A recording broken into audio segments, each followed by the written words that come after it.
And I called a friend and we went off-road 4x4 from the Mediterranean Sea completely through the Pyrenees to the Atlantic, San Sebastian. I'm so sorry, Dimitri, but I just Googled Pyrenees. Pyrenees, yes. It's a disease. Disease is a condition in which fibrous scar tissue forms in the deeper tissues under the skin of the penis. Well, there might be some tissues there, but not from this week. So this is Ben from Common Knives, and you're listening to the High Carbon Podcast.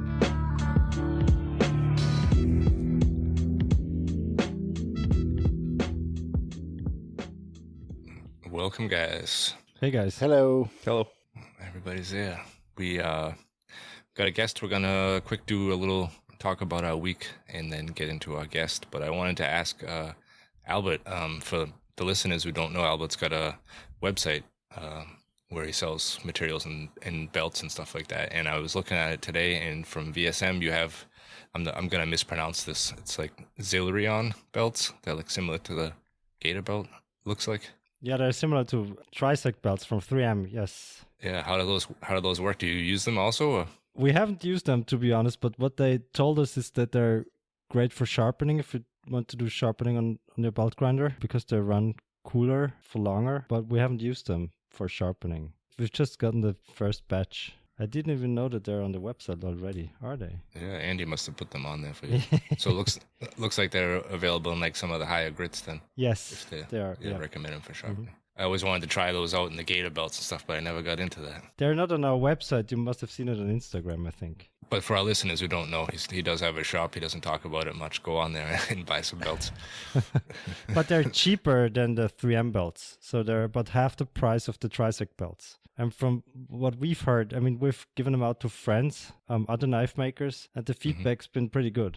But we still have so many Trisec belts in our shop that we wanted to use them first before we used the VSM ones. So that's how you're sharpening right now with Trisecs? Yeah, with Trisecs or with, I mean, we use different sharpening methods. We sometimes we sharpen with the Trisec belts, and we have a Tormek, I think it's called T8 with diamond wheels. I think 3 or 4 different diamond wheels. That's our preferred sharpening method in our classes, because then the students can sharpen their knives themselves. And it's super easy because you have this guide which guides the blade across the stone. So, but we do mostly freehand sharpening if we sharpen our own knives, either on stones or the belt grinder, the Trisec belts. Yeah. Cool. So you've been busy working on your Christmas knives, and you had some classes this week, right? Yes, and we've been forging a lot because we've made, I think it's a 10 kilogram Damascus billet, 800 layers, because the guy who bought the billet, or who's supposed to buy the billet, I mean, it's a custom billet, he machines away all the rest.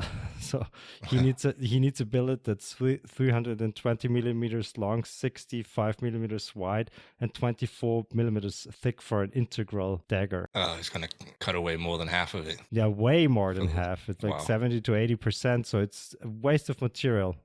But what are you going to do if you can't forge? You have to grind or machine the steel away. And that's why he needs 800 layers, because when you machine away so much material, you end up with like 150 to 200 layers on the blade. Yeah, but you also, at the same time, you lose like that nice bolster transition that everybody's shooting for when they do integrals. That's right, yeah. That's funny. Paulie has asked earlier this week in the group chat what makes it an integral. If he used a piece of steel and forged weld 2 other pieces of steel on the side of it in the bolster area, would you still consider it an integral? That was a good question.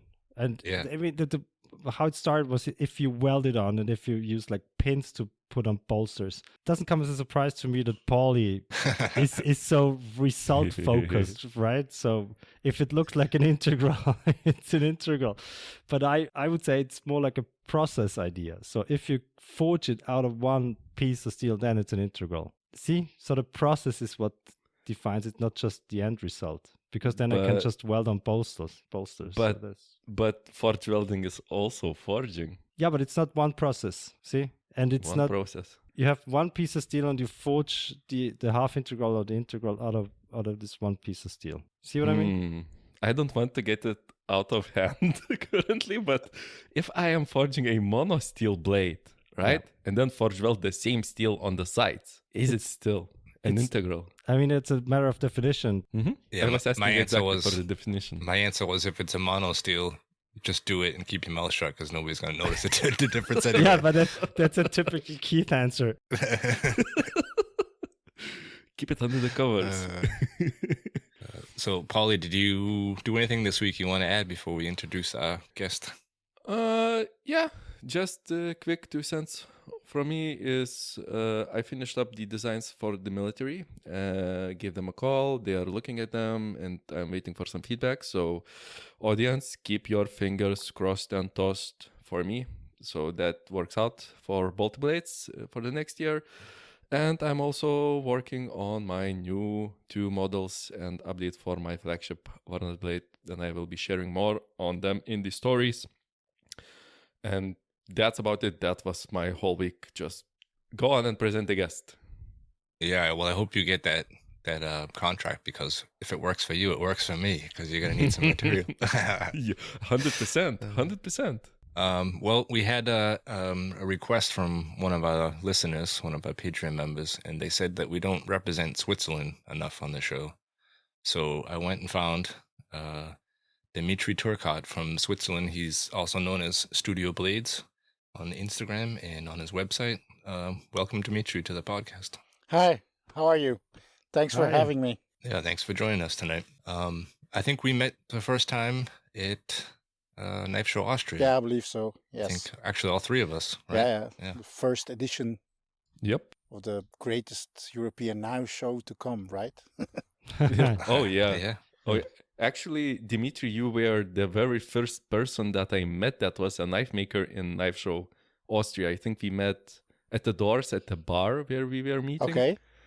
And yeah. So you were the very first person that I met. Okay, that's I mean, because I'm usually very late, so you must have been very late also, no?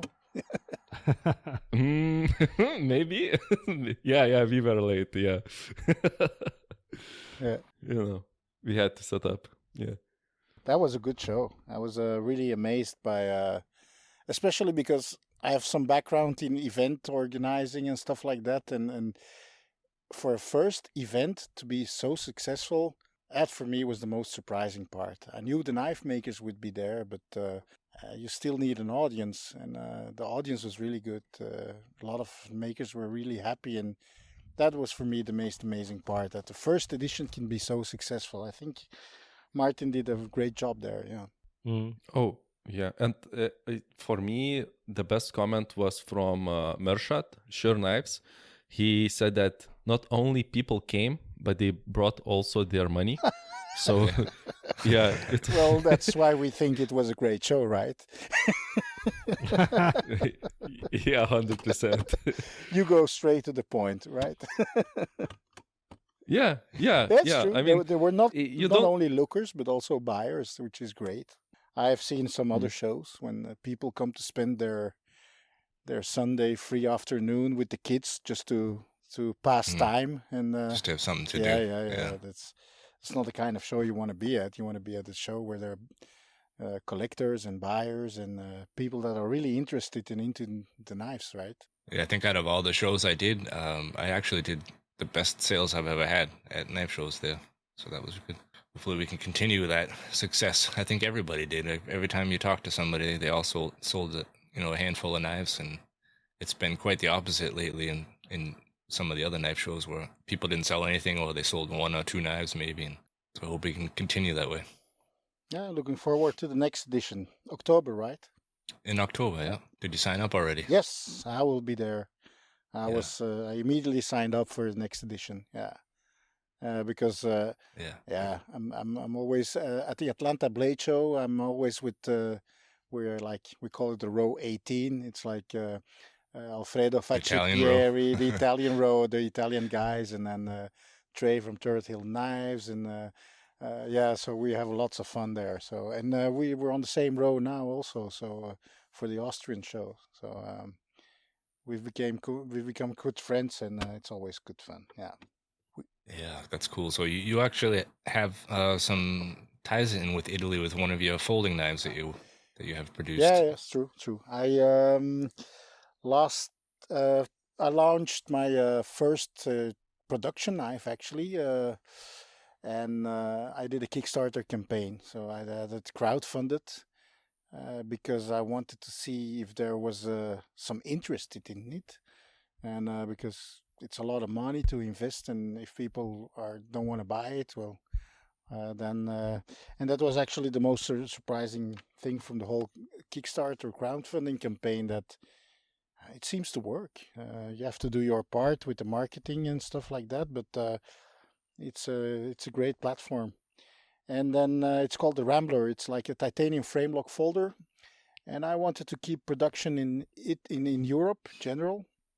I've been looking at different manufacturing centers, and they do well. Maniago, they do great stuff, and I found a supplier there, a OEM manufacturer, and then I made it happen. Yeah, it was thanks to the support of the crowdfunders and stuff like that. So, and the knife has been produced, and it's it's ready for sale. I shipped a lot of them out, but there's still some available. So, yeah, my first production folder. Could you please go in deeper with this, like the whole process of getting an OEM maker to do this, and how does it look like? How do you present the design? What kind of work do they do? How you need to prepare, like, how do you do like quality assurance and stuff like that? Well, the first step is you do the design, which is the fun part, and then you start prototyping it, and then when you're happy with the design, you try to find an OEM manufacturer, and that's actually probably the most difficult step, because they're just not interested. If you're in Europe, if you want to do production in Europe, they don't even. Who are you? Dimitri from Studio Blade? How many millions of knives do you want to order?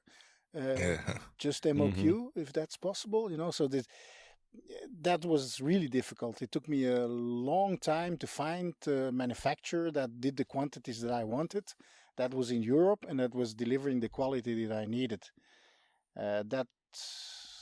Because I have so many emails that have not been answered looking for an OEM manufacturer.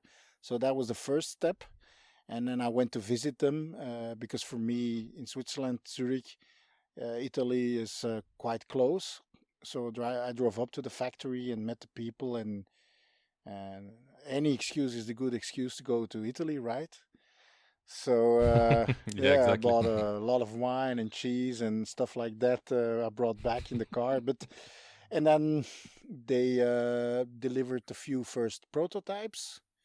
We made a couple of changes, so I had something to show to the public to start the crowdfunding campaign. And then comes the really hard part, setting up kind of a marketing sales strategy. And just for the record, I'm really, really bad at that. So I'm not a natural born salesman, unfortunately. So I had to force myself into doing that. I like photography. I have good shots. I like writing, so I got good copy. But the whole marketing was a new adventure for me. But I guess it turned out really well. It was successful. So I guess that's how you measure that. Sometimes you feel a bit dirty that you post your knife 50 times a day.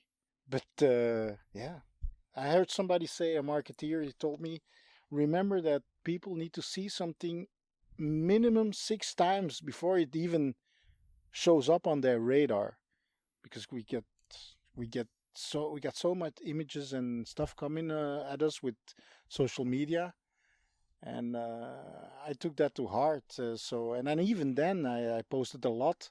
Some of my friends and people that I met say, I've hardly seen the knife. How many times did you post it? Did you share it via newsletters? And I'm like, that's all I did for the last 2 months.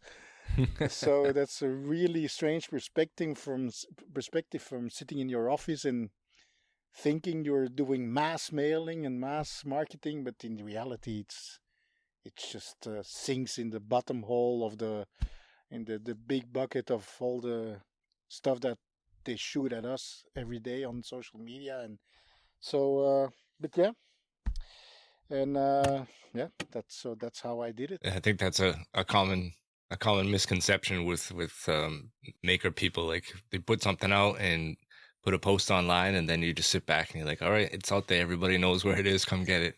Yeah. But it's way different That's to that. definitely not the way it works, as you guys probably Yeah. know. And also, then let's say we haven't talked about the knife a lot, but just all the getting the stuff set up, and then comes the worst part of all, and that you guys might relate to that. That's logistics and shipping internationally. Oh, it's hard. Knives. That's the Yeah. it's a nightmare. It's an absolute nightmare. I've worked for years with FedEx, and that went actually pretty well. I had a professional account with them, all good. And then one day they decided knives are bad for society, so they stopped shipping knives. And I started asking around who ships knives, and then you get 5 different answers from the same company. And finally, I settled on DHL and the Swiss Post. And yeah, just until now, it's gone well. I know DHL follows the rules, the local regulations. But I got a hard no for the first 3 people I contacted at DHL. They were like, "Nope, we don't ship knives." But where does it say you don't ship knives? No, we don't do that. They're weapons. It's very, very annoying. You got to talk to the right people. Yeah, exactly. And then you met the guy at DHL. He says, "Nah, it's not a problem. You can do whatever you want as long as you follow local regulations. It's okay," which sounds logic to me, but yeah, the nightmare of shipping knives, right? Yeah, I ran into that problem when I started selling gator piss. I never had anything like that, like corrosive materials or stuff that I had to ship. And in Austria and Germany, the first few sales, everything goes fine. And then as soon as somebody wants it from another country, or as soon as it has to get onto an airplane, it has to be in a certain box and then labeled corrosive, and you run into all kinds of problems. So it's kind of overwhelming when that stuff happens and it hits you at once, and then you like panicking. You got stuff sold, and you got to figure out how to ship it the correct way.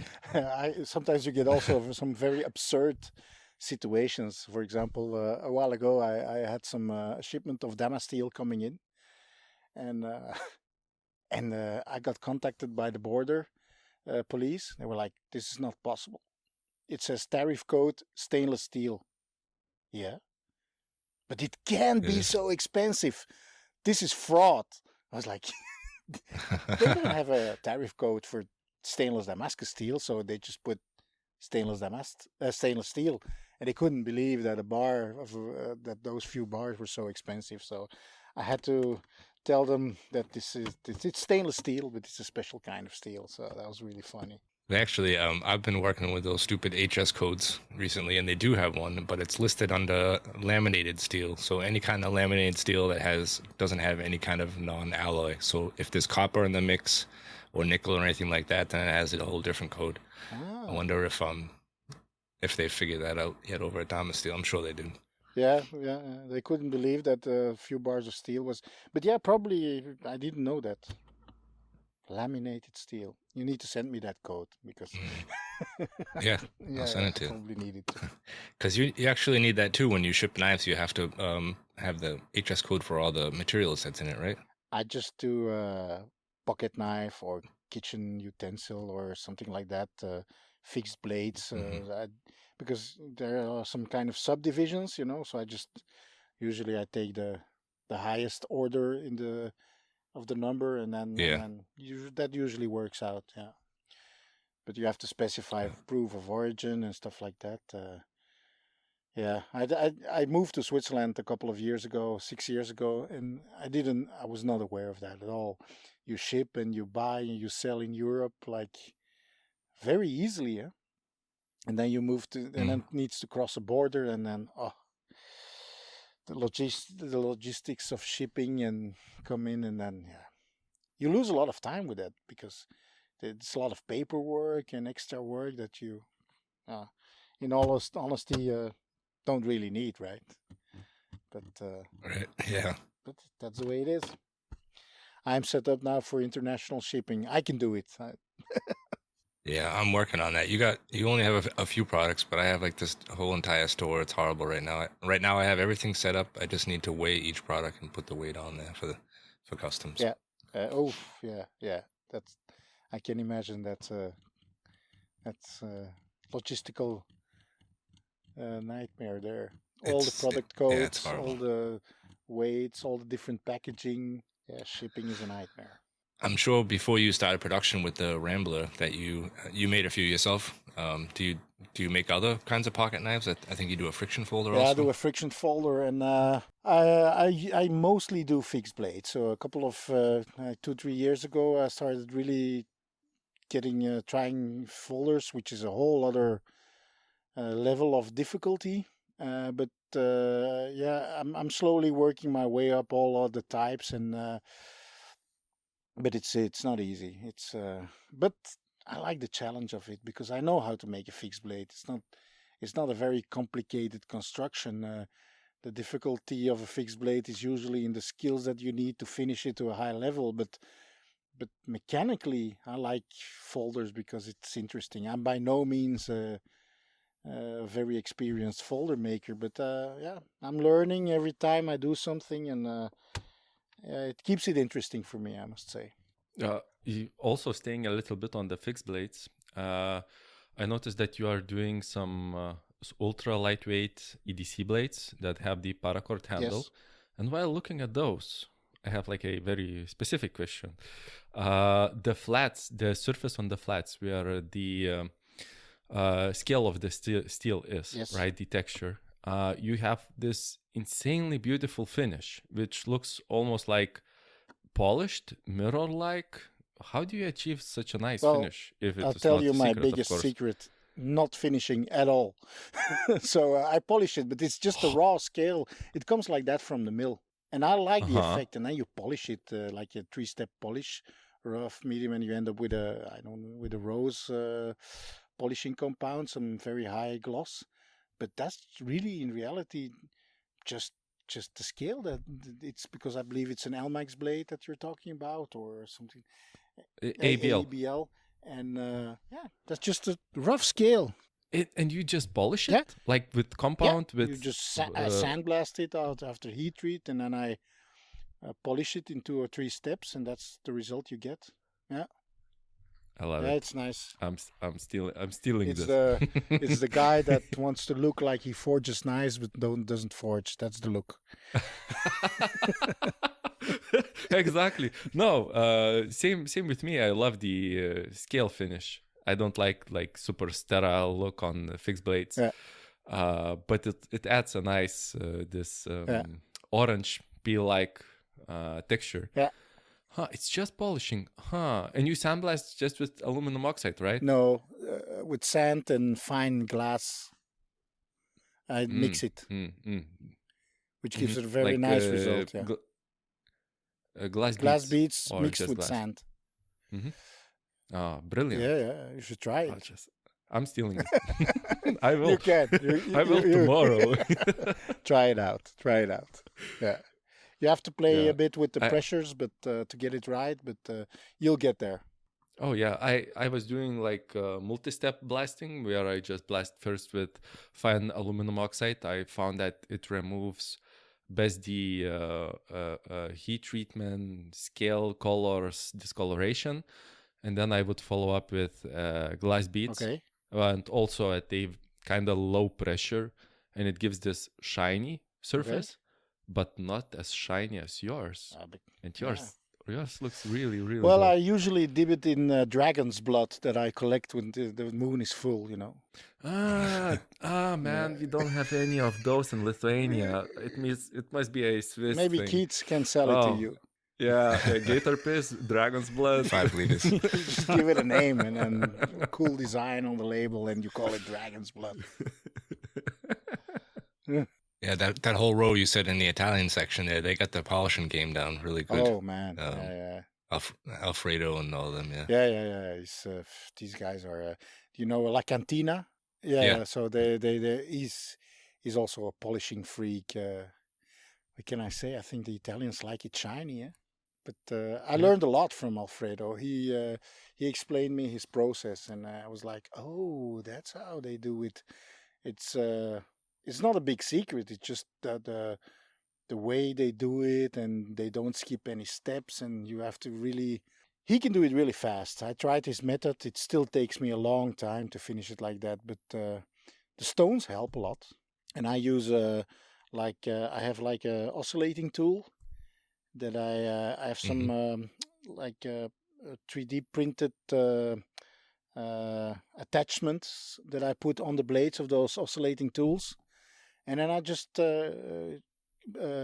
glue some die maker stones, molding stones, and then you can get there really fast. You can work way faster than doing it by hand, and it doesn't kill your hands. So that works really well. I don't know if you've ever seen it. Yeah, I've seen those attachments that go on like a reciprocating saw. Well, this one is on but they're all homemade. Multi-tool, like the one that oscillates on sideways. That's what they use. I have a YouTube video on it, how I do it, where I explain what I'm using. And then there's also, of course, Alfredo. He has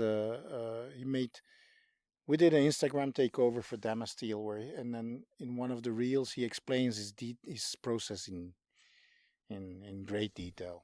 If you want to up your game when it comes to hand finishing and polishing, yeah, that's that you need to have a look at that. It changed my process completely. That's on his Instagram, yeah, right? On the Damasteel Instagram. I believe it's on his Instagram also. Yeah, have a look at that. Do you have stones in your shop, Keith? I don't have stones, but I did buy some. Where did I get them from? The Italian company from Rock Blades. Rock Blade.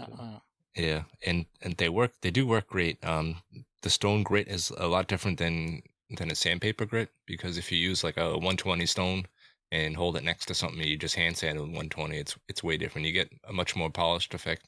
I think the scratches are a lot finer. Well, when you start working with the stones, it gives the scratch pattern is not very even. It's not very nice, but you finish off with sandpaper, and then you get a very, very nice and even finish, and then you can look at it with a torch sideways, turn off the lights in your workshop, and then just with the light you go over with a torch, a small torch, you go over the blade, and then you can immediately see if there are any scratches in that shouldn't be there or in the wrong direction.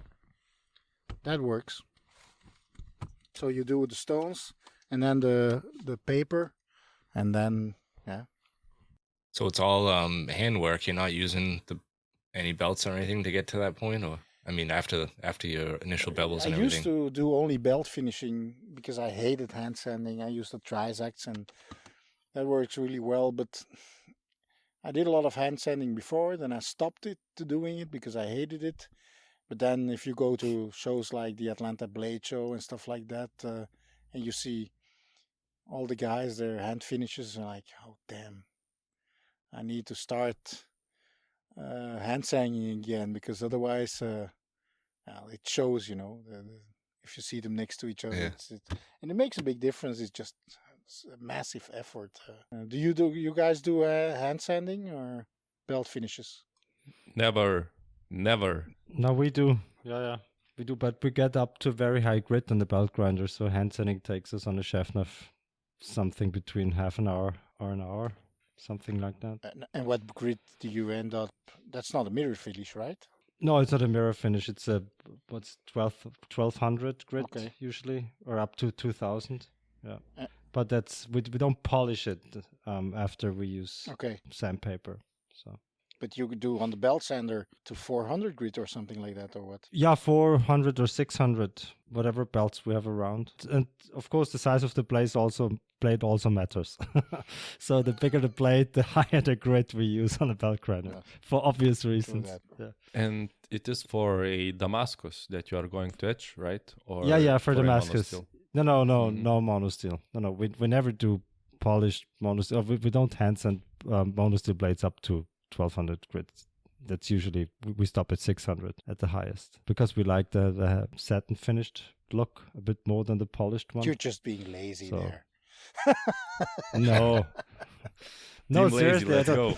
even if everyone knows how to mirror polish a blade, that's not a secret. It's just a lot of work. And then when you use the knife, you see like every minor scratch. So so a satin finished blade is much more forgiving if in use. Of course. I think. I also finish at 600 for a working blade. Yeah. No need to go higher. And then throw it in the tumbler. I think a nice like belt finish, especially if you have some kind of a different grind, like with a nice swooping plunge line or something. I think there's something really nice looking about that too, with a belt finish to show your grinding ability, I guess. Yeah, true. Yeah, I did that for a long time, just belt finishes. Yeah. I don't know why I got into the rabbit hole of hand sanding again.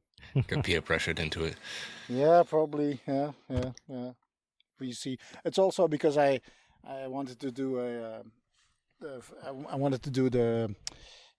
become a member of the American Knife Makers Guild, and then I was like, okay, now I need to up my game. I need to deliver some knives that are really finished to a very high standard, and I'll take any advantage I can get because, many of these guys that are member of the guild, their work is on such a high level. So, I got into the rabbit hole of hand sanding again.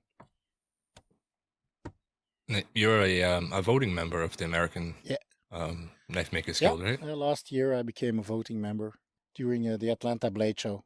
What's the difference between the American Knife Makers Guild and the American Blade Society?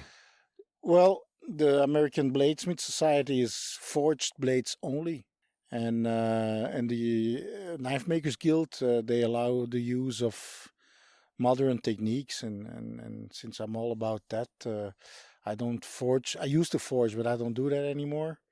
I really like the stainless high-end steels, and that's really what I make a lot of hunting knives, and they get treated so badly, and so you need high performance, and these guys they treat their knives horribly, and then blood is very aggressive, and so you need carbon steel is not, well, my honest opinion, not really suited for that, unless it's a guy that's really that takes care of, the hunter takes care of his knives and his equipment, and he wipes the blade and he cleans it and he oils it, but many guys just don't bother with it. So I got tired of explaining to guys like, and then you make a carbon steel hunting knife, and then they call you 3 weeks later, hey, it's rusting.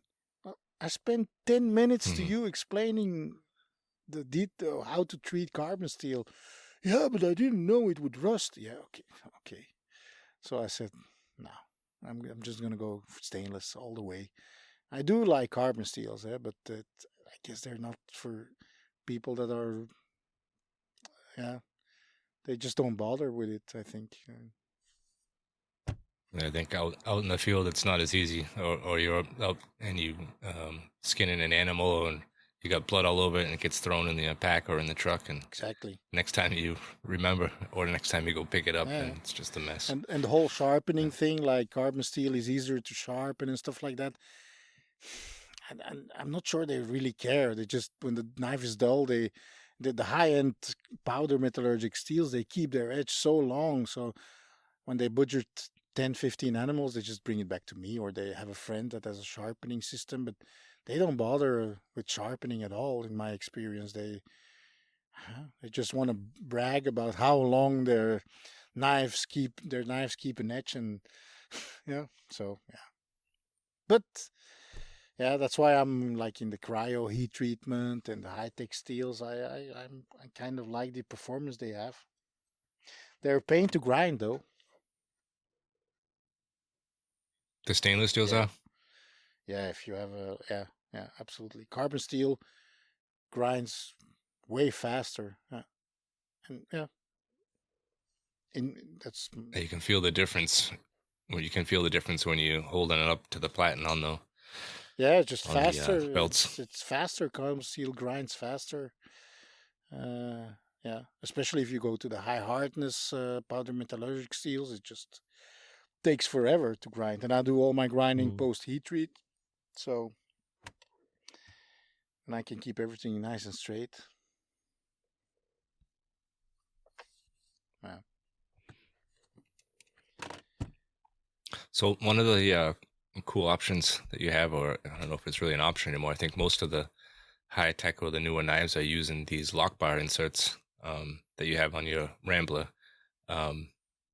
What is that for a steel? Is that another kind of like hard carbon steel, or? It's hardened steel. Yeah, it's a hardened stainless steel. Yeah.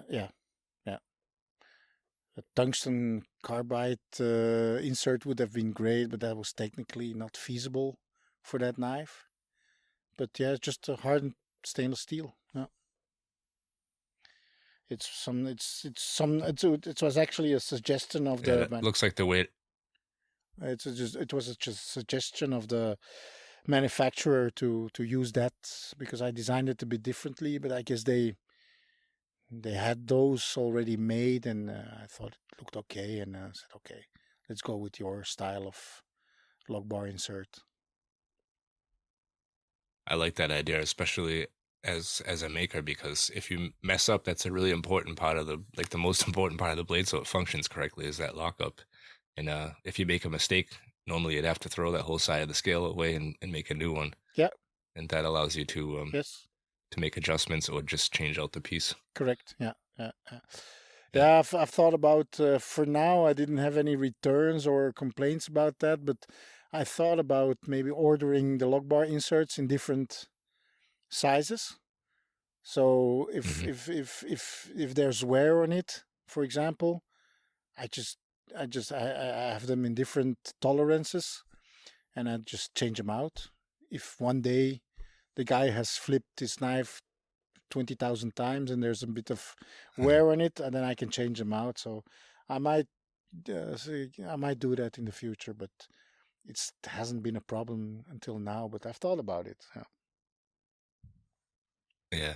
I've heard that argument many times, but actually, I'm sure you have a lot of pocket knives, or anybody that's got pocket knives. That's like really never an issue. I think it's just a little bit overthinking that you're gonna actually wear out the knife so many times. Yeah. From flipping it so many times. But I don't know. Maybe you laugh, but everybody talks about it. Yeah, but maybe I know guys for a fact that flip their knives more than they cut with it. Yeah, they're sitting on the couch watching TV and just flicking their knives like crazy. Exactly.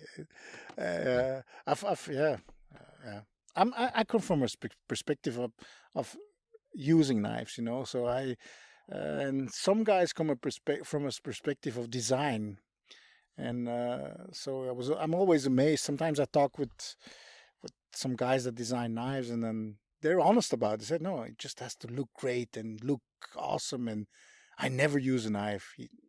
What? No, I never use a knife. I just think I design knives and I think they need to look cool, but I never use them. I was really like, what? So yeah, and I'm come from a perspective of I'm a lot in the outdoors. I go camping a lot. I hunt a lot. So that was always my first, But design is important. So I like it to be useful design. Yeah. That's why it takes me so long to design a new model. It takes for ages. I go into a rabbit hole, and then I make prototypes, and I change it, and half a millimeter there, a millimeter less there, so it's usable. The ergonomics need to be right, and then that's why I usually work in batches. So I make like 10, 20 knives or something like that, and then I make another model, and I bring back another model that is finished. So I got a couple of models that are now really on point, and I rotate them a bit because otherwise it gets boring. I don't want to make 200 knives in batches, and then my life would be boring pretty quickly. When you are developing new models, what is your process? Are you like using instantly CAD programs, or are you drawing by? Well, I draw them with a pencil, pen and paper, really, and then I reiterate the design. And when I find something, sometimes a design hangs on my wall in my office for weeks until it hits me like, I need to change that curve, and that might be something. But I finish it usually analog, pen and paper, and then I go to CAD, and then I 3D print it, and then that was for me an absolute game changer, 3D printing, because you can do rapid prototyping, and then 10 minutes later or half an hour later you got new scales, which is, before I had to CNC them. That takes forever, and you need to get all the cam set up right, but the 3D printing is just insane. Yeah, for me it changed everything. I even do prototyping of folding knives on my 3D printer. So the springs don't work like they work with steel, of course, but it's an absolute game changer. Ergonomics is the same. Yeah, and the look and the feel, and what kind? Because you can say it's the length of the blade is like that, so many millimeters, but it's until you hold it in your hand that you can see the proportions, and everything works. And I do that process. And for folders especially. Sorry. And for folders especially, the proportions are really, really important. Yeah, exactly. And I do this process usually 3 times. And the third time I get it right. Except... So the full process, or the drawing, printing, or the just printing? The printing, drawing, and then making it, and then... that doesn't work, and then I usually make everything 3 times until I get it right, except for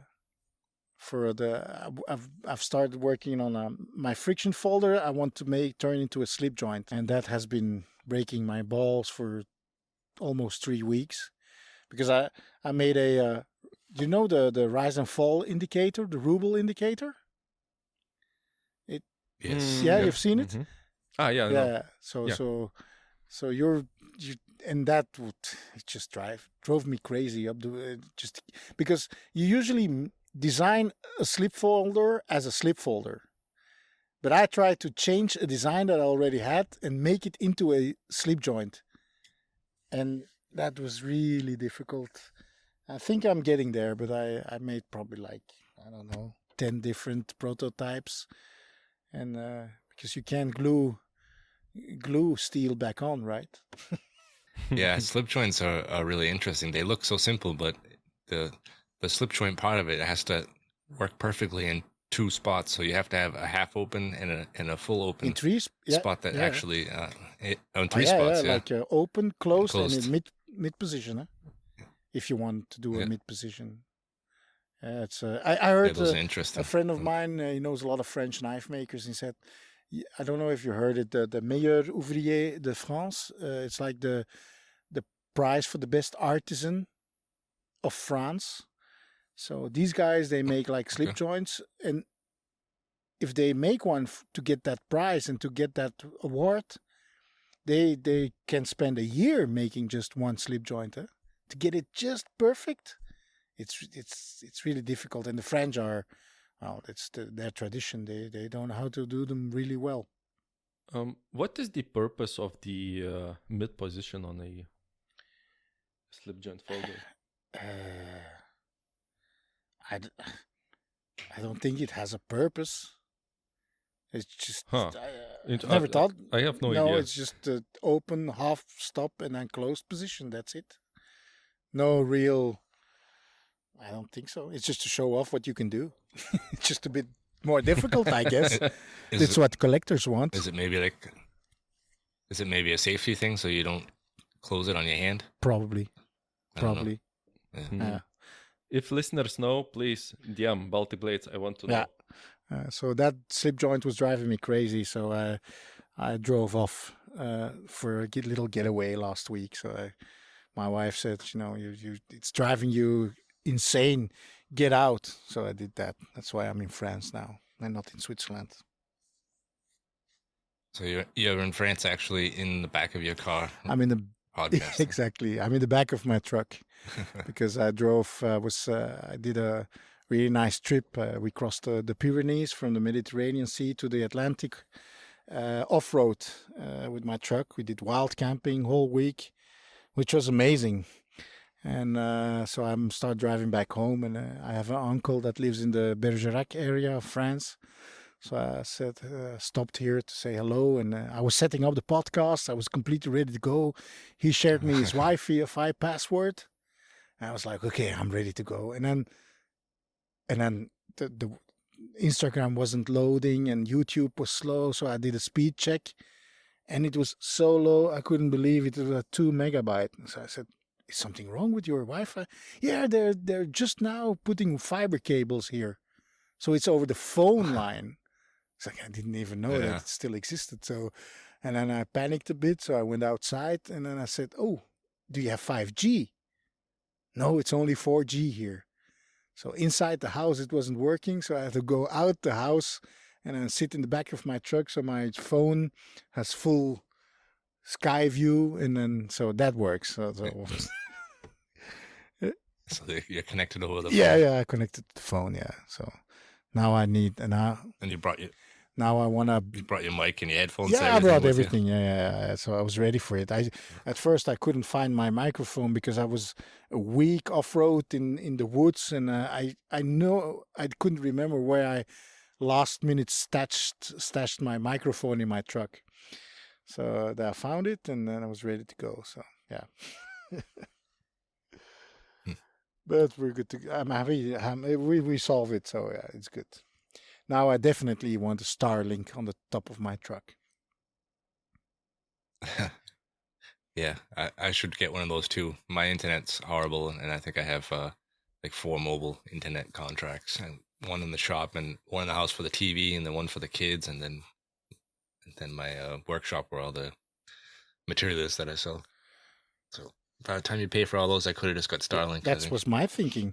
I just cancel all my subscriptions and use Starlink. Might come out cheaper. Don't know. I'll take it to Blade Show or to any knife show, and then share the Wi-Fi with every guy, all of them. Yeah, that would be good at shows, especially for people who take credit cards when the internet's all backed up. Yeah, it's usually it works out well with 5G, and then but if you have your personal hotspot, but it's just the moments that you need it most. It's just not there, apparently. Huh? And I could deal with wild camping and stuff like that, but I need Wi-Fi.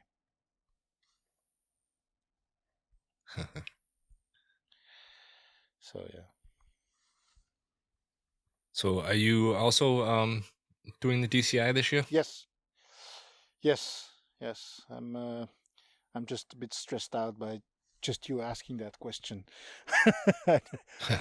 So you didn't start. That was my next question. Did you make any knives yet? They're hot. No, well.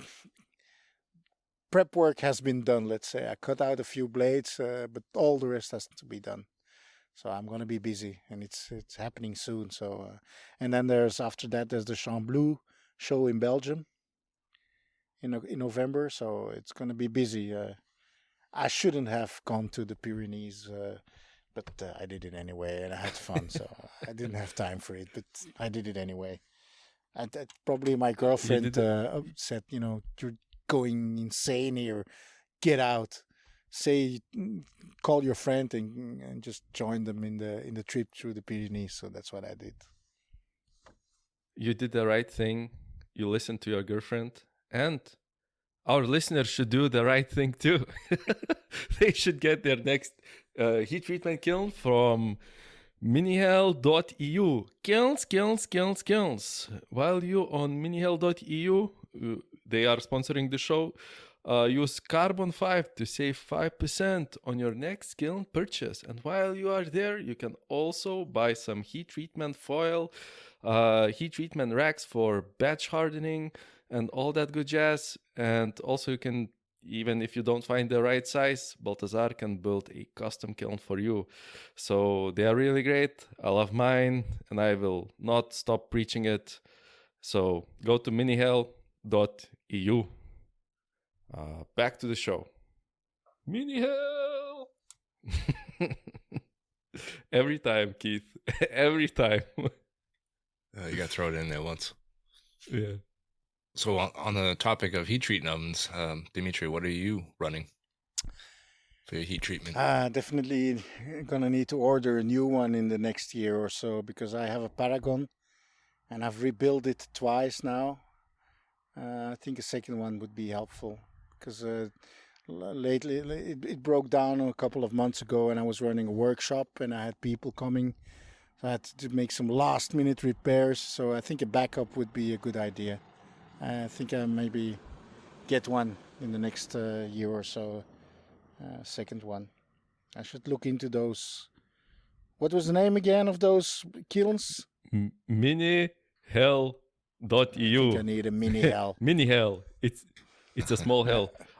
Actually, on the last show, Jonas told about how it was so super simple and easy to replace all of the internals on that. So all of the coils and the bricks, and it took him just, I think, half an hour, and it's not that expensive. Just a few, like 200 euros, something like Does that. he sell them to replace all of the Europe? internals? Does he ship the repair parts? Yep, it's from Poland. Oh, great! Because I had to order parts from the US for my Paragon repair. Mm-hmm. That was a real pain and very expensive. So that's a good idea to have a European supplier of spare parts. Yeah, then your kill's down for like 2 weeks. That's no good. Yeah. Highly recommended. Highly recommended you jump. And you can use our discount code, Carbon5, to save a little. That's always welcome. Yeah, one of the things or the idea that I like about the Paragon is the door opening to the bottom, right? That's the style you have? Yes, exactly. Yeah, it swings it open. It works really well. I've had it for many years, but it's like any tool. It needs maintenance from time to time, but it usually just stops working in the worst moments. Did you always do your own heat treatment, or do you ever send stuff out? When I did really large batches a couple of years ago, I sent it out, but I think of it, for me, it's a fun part. I like the metallurgic aspect of knife making, and I don't like hand sanding, but I like heat treating. Yeah, it's probably one of the most important parts also for performance wise. When you send them out, you never really know if your knife just got thrown in with a bunch of other knives and they thought the heat treatment was close enough for those kinds of steels. And and it's only worth it if you make big batches. I mean, it's not worth to ship out 10 knives for heat treatment. If you make 100 knives, then probably it's worth it. But and I'm not sure, like you say, that they use my protocol exactly, my recipe. I don't have so much control about it. Like you say, they probably, it's a stainless tool steel, so they throw it in with a bunch of other steels. And after all, I try to keep that in house. Is it expensive to send them out? How approximately much it costs per blade? I don't think it's expensive. I don't think it's expensive. It's been years. I can't tell you, but it's been years that I've had heat treatment done out house. I think when I first started, I sent some out to Salzburg to get, not to Albert, but to another company in Salzburg, and it was about 12 or 15 bucks, I think. But you got to pay shipping there and shipping back too. And I think if any of our listeners had some knives to heat treat, Albert could take care of it for you, right? You guys do heat treating also? Yeah, we do heat treating for other knife makers. Actually, we do that a lot because the heat treatment oven is very expensive. And the hobby knife makers, they bring us their blades. We do that a lot. Yeah. So, but it's about 10 to 15 euros per blade, usually, if you send it out to professional heat treatment service here in Austria too. So that's still the price, and that's what we charge. I think we charge like 12 euros for a high carbon blade, and stainless is a bit more expensive. It's like 15 euros or something, because then we have to use scale X or foil. So that makes it a bit, and higher temperature, of course. That's what it makes it a bit more expensive. Do you guys do cryo treatment also? I mean, that costs extra. So if someone someone wants to have cryo treatment, we usually do it with dry ice, because that's easier to get for us than liquid nitrogen, because we don't have a tank. If we do cryo, we do it with dry ice, but it costs extra. I don't know how much. It depends on how many plates they bring and how much dry ice we need, and if we can use some of it for our own plates. But yeah. So dry ice in in some kind of an acetone mix or a alcohol mix or something? No, it's just dry ice. I mean, the dry ice acetone mix, point of that is that you get an even distribution of the temperature, right? No, just so that you have full contact across the whole blade, I think. Yeah, but if you Is the leave it in, idea. but if you leave it in there for long enough, I mean, we leave it in there for at least a few hours, so the whole blade gets down to the right temperature. And you can buy dry ice in different grain sizes, right? So you can buy very small grains of dry ice, so that might also help for an even distribution of the temperature. Yeah, for some of our listeners that can't find it, I think you can go to companies that do like sandblasting, and they will use dry ice as the medium if they're gonna like blast the side of somebody's house or something like that. That way, there's no sand piles and debris left over and stuff. So a lot of those companies use that, and if you talk to them, you can get them in smaller quantities for a better price than buying big blocks of ice. Or if you have friends that work at a laboratory. Yeah, that's a nice connection. Even better if it's a medical laboratory, because they are only allowed to use a dry ice container once. So if they ship like blood samples or whatever, they are only allowed to use it once. So you're cryoing in like blood-stained ice and stuff? No, it's not bloodstained. They use it just to keep the stuff cool. But even if it was blood in there, it would have been in the container or something. So no, it's clean dry ice. No, it's just plain dry ice. So nothing special. Is that service available through the website where you can get the belts and everything too? Do you guys have that yeah, listed sure. on there? It's on our website. Yeah, it says services or something, I think. Services for, let me check. Dienstleistungen, so services, heat treatment service, stabilizing, forging, and sharpening services. That's the services we offer. Yeah. So we also do like custom forging, custom steel for other knife makers, if they, as I told you in the beginning. So if you need some special sort of steel, what kind of steel, we can forge it for you. Yeah, but it's on our website. And that's Salzburg Messerschmied. Salzburg-messerschmiede.at. We need to get an English name. Yeah. We changed our Instagram handle to Salzburg Forge, but we have to get the domain still. I think you guys have changed the Instagram name like 4 times since I've met you. Yeah. It was Salzburg Messerschmied OG or something like that for a while, and then Forge, and then that's true. But we are a young company, so we're still allowed to do that. So. And you got plenty of work to do already. Yeah, that's true. Well, Dimitri, do you have any new projects coming out or anything you want to promote before we end the show?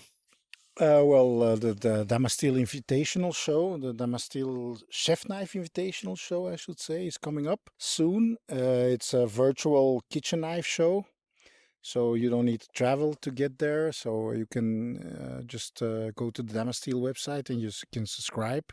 And then you get to visit makers and have a chat with them and talk about the knives they have made for the show. And then the next one is the Jean Bleu show in Belgium, which is Belgium's biggest knife show. So I'm looking forward to that one. So then that's what I will be. That's going to keep me busy. And when I get back home, I got to start for the culinary knives for the Damastil Invitational. And then I'm really pretty satisfied. I made a new design for a small fixed blade. It's called Explorador. And it's like a small EDC fixed blade, but with the focus on food prepping. So you can do all kinds of stuff with it, but we usually in reality use a small fixed blade for food prepping. So, and I finished that design. I made a couple of them in different materials. And I'm going to be finishing those up, and they will be available soon. So I'm looking forward to see how people receive that knife. Because small EDC folders, they seem to be very much in demand. And I've made many different small EDC knives and neck knives, but I think this one is really. I hope it's my best design yet. I'm really proud of this one because I think the proportionality of the design works, and I was testing it in the field for the whole week wild camping, so it works. That's what I got coming up for the next weeks. I think the DCI Invitational is November 15th, I think. Yeah, let me check. Something like that. It's coming up very soon. Yeah. You're stressing me out again. I have a lot of work to do still, yeah. Jean Bleu is 8 and 9 November, and then the Damasteel is the week after that, 15th of November. Perfect. And I think you also have a website, studio-blades. Studio-blade.com. And Instagram is Studio Blade Custom Knives. I usually post. So our listeners can go check those out, and you have some of the folders, I think, still available. Yeah. The Rambler I have still available. I have some kitchen knives on there. Quite a few hunting knives now. The hunting season is in full swing, so if you like hunting knives, go check it out. I have also some Apex Ultra big chef knives there on there at the moment on the web shop. I do use carbon steel sometimes, you see. Hey, you gotta keep some options available for everybody. True that. Perfect. Well, thanks for coming on the show. We had a nice talk with you, and I'm sure we'll run into each other at the next upcoming Austrian Knife Show, Solingen, and maybe Blade Show again next year. Oh yeah, Blade Show. I will be there, and maybe you should come to a Jean Bleu show in Belgium. Maybe that's come visit. That would be cool. I've never been there. It's many. I think they got over 130 makers. Any of you guys going to be there in Jean Bleu? No. When is that? Nope. Well, I think it's fully booked now, but if you haven't booked already, it's usually first week of November in the south of Belgium. But it's a big show. It's, in my opinion, one of the best shows in Europe. So I know many Polish makers go there. There you go, Polly. Jesus. Would love to meet the Polish guys there. Yeah, they are such a blast. But Knife Show Austria was my first show, so I have no experience of other shows. So that stands to be corrected. Yeah, I didn't do a lot of shows before either, but I started doing all of them when I got shadow banned on Instagram, which seems to be resolved. I've been in the green for the last month and a half, I think. What about you guys? Same. Still in the red. Still in the red. Really? I sold weapons. Yeah.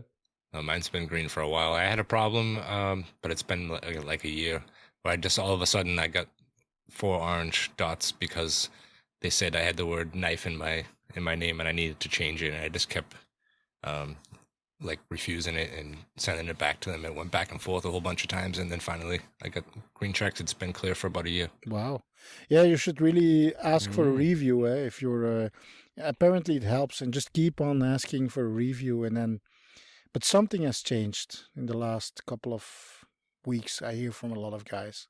I just requested last week, and it became with a negative result that no, you still sell weapons. So, all right, guys, we're gonna end it this time because you'll keep blabbing on, Paulius, and we'll never finish the show again. Let's go. All right, thanks again, Dimitris, for joining you. Thank you for joining us, and yeah, we'll talk to the rest of you guys next week. All right, thank you for having me. Thanks. Bye. Bye. Bye. Bye. Tschüss. Auf Wiedersehen. Do widzenia. Play the music, goddammit. Finally.